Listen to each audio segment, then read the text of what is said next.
Hi. Welcome to xLR, your Excel learning resources. This video is from our 2-minute short series that focuses on quick video snippets covering basic Microsoft Excel functions. In this video, we are covering the COUNTIFS function, an extension of the COUNT and COUNTIF functions. The COUNTIFS function works like the COUNTIF function, but allows even more flexibility in terms of filter conditions to perform count operations. While the COUNTIF function allows just one condition to be passed as argument, COUNTIFS function allows multiple, and thus increases the power and versatility of the COUNT and COUNTIF functions. We will be using the dummy orders dataset from the fresh fruits section of our favorite supermarket for the demonstration video for this function. Continuing beyond the COUNTIF function video, we will be taking a look at how to pass multiple conditional arguments to perform a count operation, using the COUNTIFS function, in example table from the COUNTIF function video. We are currently using the COUNTIFS function to get the data for the rest of our data table.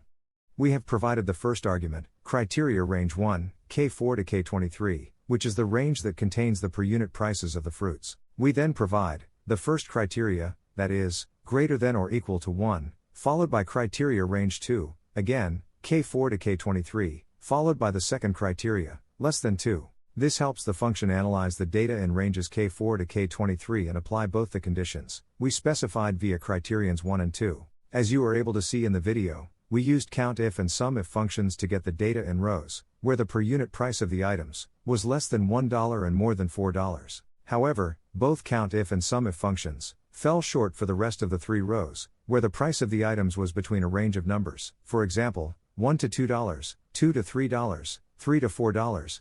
Once we have worked on the COUNTIFs and SUMIFs functions for both of our rows, we simply copy and paste the formulas in the rest of the cells and make appropriate changes to the criterions 1 and 2 for the rest of the rows. We could have done this without copying and pasting, but that might confuse you a bit, and also possibly fetch incorrect data, as Excel formulas by default change as we drag them using the fill handle. More on that in the video about Excel references, absolute and relative. You probably did not notice earlier, but there was an error in the COUNTIF video.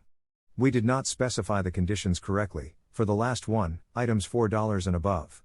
It should have been greater than or equal to 4, instead of being greater than 4. We hope this video helped you learn an Excel function. To improve your knowledge of Microsoft Excel, if you found this video useful, please like the video, comment and subscribe to our channel, and don't forget to press the bell icon to receive notifications of the new videos that we regularly upload to our channel. Also, please share this video with your friends and help them learn something new and upskill.